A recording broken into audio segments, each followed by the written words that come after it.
il film può anche risultare un po' lento perché se il personaggio principale non c'ha nient'altro da fare che presentarci le sue visioni.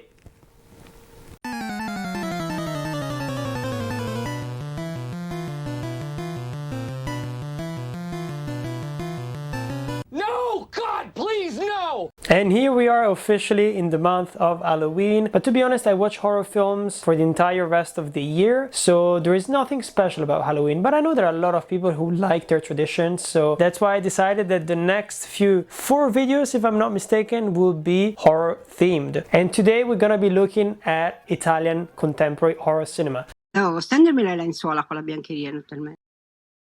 A un certo punto mi vedo 3 gabbiani proprio che mi aggredivano, con le zampe davanti e col becco.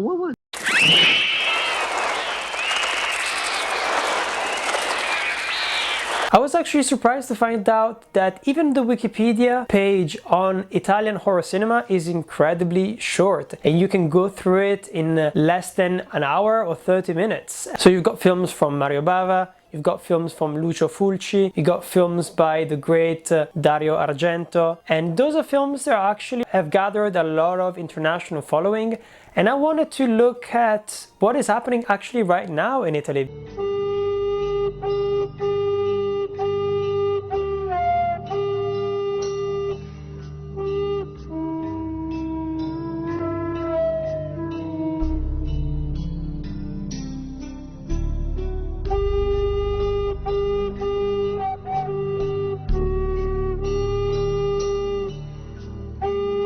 Posso dire una cosa? Ma certo. Ma vaffanculo va! Because I don't really know, especially because when it comes to horror films, they tend to go straight to streaming nowadays. They tend to not to have a big budget and receive a huge marketing campaign. I made a small list. I still haven't seen the movies, by the way. This is exactly the whole concept of this video. This is the first time that I'm making a video about recommending films without actually having seen them first. And it's actually a bit of an exercise. When I think about Halloween, when I think about horror movies and this specific season, I want to discover new things. So I wanted to start discovering new types of cinemas, and that's why I went for Italian cinema. So I will start the month with this list, and then we will end this Halloween season with my review and a small critique of what Italian horror contemporary cinema looks like nowadays. I nuovi mostri! Let's start by the film that inspired this video, which is a classic horror story which came out this summer, and it's on Netflix, of course. I was incredibly surprised by it. Honestly, I had a really good time. Kind of had a bit of a midsummer vibes when it comes to exploring folk tales and exploring the beliefs and traditions of people living in the countryside. And I actually really enjoyed how they basically were inspired by the mafia, and especially the mafia calabrese, l'Ndrangheta, to create this weird horror story and this weird slasher movie. Of course, it's not a perfect movie. It's definitely a lot of fun, and I'm pretty sure that even as an international audience, you will be surprised by the quality of this film. But in my opinion, it had a couple of pacing issues which could have definitely been fixed either in the writing phase of the film or the editing phase. But the ending was incredible, especially with the plot twist itself. I've seen a couple of other reviews and people calling it a bit of a postmodern horror film, and I do kind of agree with that. Of course, it's not as a deep critique of the horror genre as films like Scream or films like Cabin in the Woods, but it does touch on a couple of things, but still grasping those Italian roots. And honestly, I really recommend it, even though it's not perfect. Il primo film di cui volevo parlare si chiama Il Nido ed è uscito nel 2019 ed è lo stesso regista che ha lavorato sul film A Classic Horror Story, Roberto De Feo. E addirittura questo era il suo primo lungometraggio. Già guardando soltanto il poster mi interessava veramente molto questo film e volevo saperne un po' di più, ed ecco la trama del film. Un uomo nel cuore della notte cerca di lasciare una villa insieme a un bambino poco più che neonato, ma un ostacolo lo manda fuori strada. L'uomo muore sul colpo mentre il bambino si salva e, 10 anni dopo, lo ritroviamo paraplegico, educato da una madre severissima e da un piccolo gruppo di borghesi, che però si rifiutano di parlargli del mondo esterno. Le cose iniziano a cambiare quando una ragazzina viene presa a servizio come nuova domestica e Samuel si invaghisce di lei. Il concetto è abbastanza interessante e mi ricorda un po' di quel film che è uscito, mi sembra l'anno scorso, che si chiamava Run. I really need you to help me. Chloe! Good night, sweet tooth.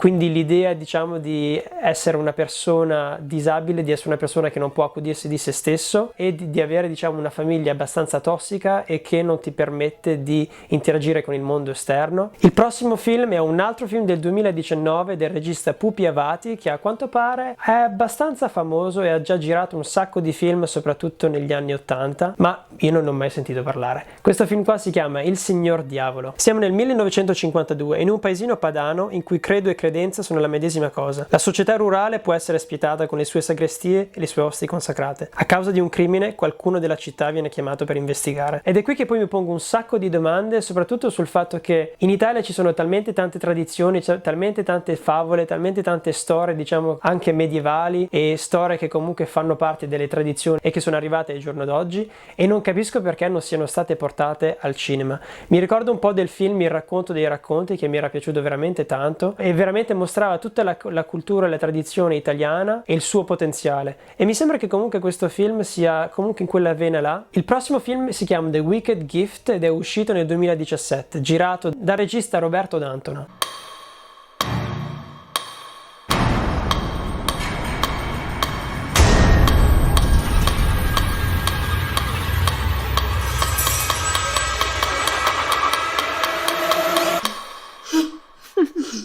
Ethan è un ragazzo affetto da insonnia a causa di terribili incubi, con i quali sembra prevedere la morte di alcune persone a lui vicine geograficamente. Assieme al suo migliore amico e ad una medium, comincia una vera e propria discesa all'inferno per Ethan, costellata di fantasmi, demoni e incubi terrificanti. Ovviamente quando uno legge una trama del genere pensa subito ai film Final Destination, e non è una cosa veramente cattiva di ispirarsi, diciamo, da film che sono molto molto famosi, soprattutto anche perché, pensate ai film Final Destination, non è che sono dei film che hanno esplorato proprio il concept in tutti i modi possibili.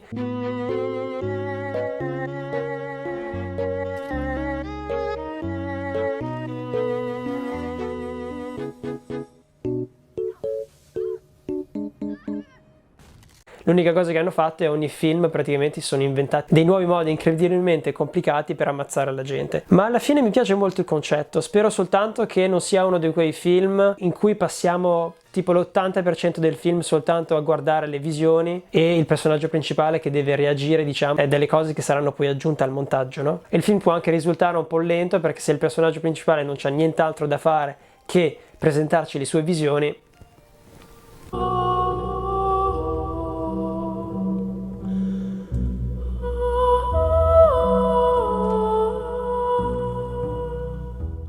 Il prossimo film è uscito nel 2013 e si chiama Oltre il guado di Lorenzo Bianchini. Visionando i filmati recuperati da una videocamera legata a una volpe, l'etologo Marco Contrada trova strani ruderi tra i boschi del Friuli, al confine con la Slovenia. Incuriosito li raggiunge, ma a causa di un temporale è costretto a trattenersi in quello che sembra un paesino abbandonato. Questo sembra un concetto molto interessante, soprattutto perché mi ricorda altri film come The Witch o In the Earth, che è uscito quest'anno, quindi sono quei film che veramente ti trasmettono la paura dello sconosciuto, la paura di rimanere completamente da solo e di perderti nel mezzo della natura, e i paesi abbandonati ce ne sono talmente tanti in Italia che fanno veramente paura, e quindi non vedo l'ora di scoprire com'è che questo film è stato girato. Il prossimo film è di Federico Zampaglione ed è uscito nel 2009 e si chiama Shadow. Il film è stato definito dalla stampa specializzata come un esempio della rinascita dell'horror italiano, diventando presto un oggetto di culto fra gli appassionati del genere. Il film narra la vicenda di David, un giovane soldato reduce dalla guerra in Iraq, che, preso dalla voglia di ricominciare vita e abbandonare i brutti ricordi vissute, intraprende un viaggio in bicicletta nel centro Europa. Nel suo viaggio incontra una ragazza, Angeline,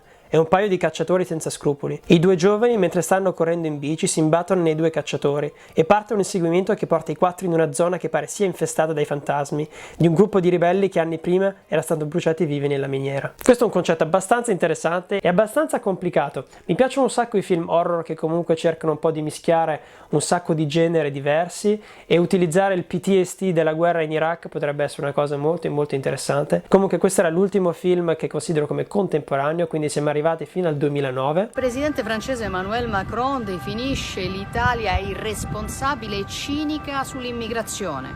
Macron, zitto. I nuovi mostri!